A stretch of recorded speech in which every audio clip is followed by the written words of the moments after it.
Voilà, on se retrouve chez Michelin avec Pierre Alves, responsable de la section Endurance Compétition. Bonjour Pierre. Bonjour et bienvenue chez Michelin Motorsport sur le paddock des 24 heures du Mans. Alors cette année, on l'a dit à plus d'un titre, c'est vrai que c'est une année exceptionnelle hein, avec 23 voitures en piste et Michelin équipe toutes les voitures hypercar. Avec cette particularité cette année, c'est qu'aucune n'aura le droit de chauffer ses pneus, il n'y a plus de couverture chauffante.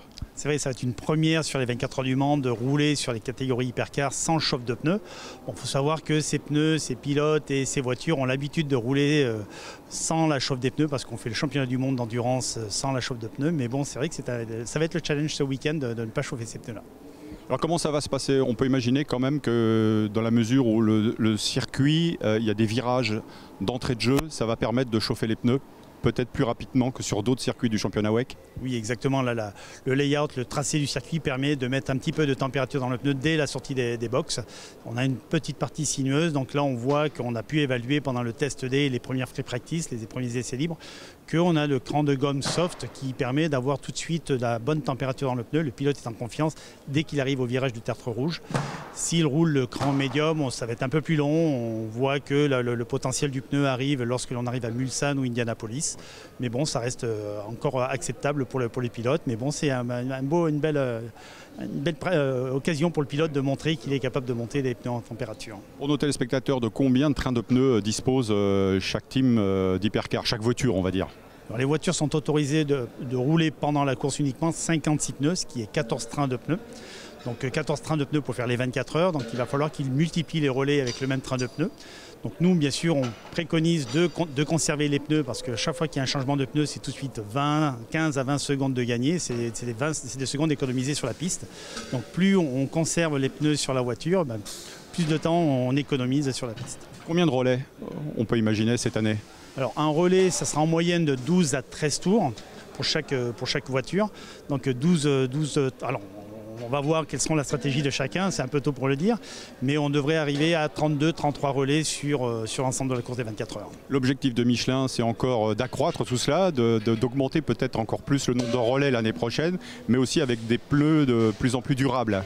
Oui, alors bien sûr, on intègre bien sûr des matériaux renouvelables et recyclés dans nos pneus.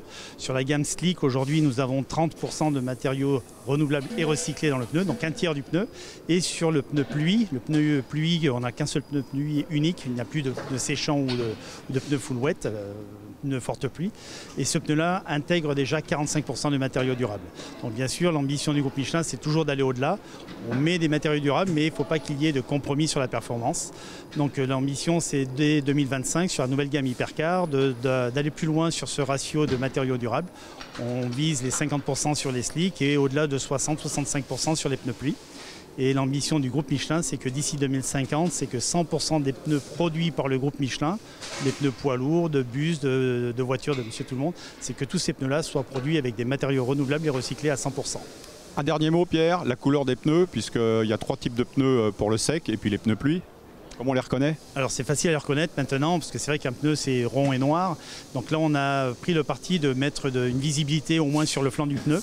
Donc on voit que le pneu soft, c'est un pneu qui marche plutôt sur les températures basses. Il est de couleur blanche parce qu'on a pris le parti de l'identifier en blanc parce que ce sont des pneus qui fonctionnent à basse température. Donc nous ça nous rappelle la neige, donc c'est le froid, le blanc.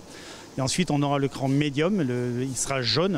Jaune, c'est un mélange du blanc et du rouge, parce que le rouge, ça sera le pneu cran haute température, ce qu'on appelle le hard, et il sera identifié avec un flanc rouge.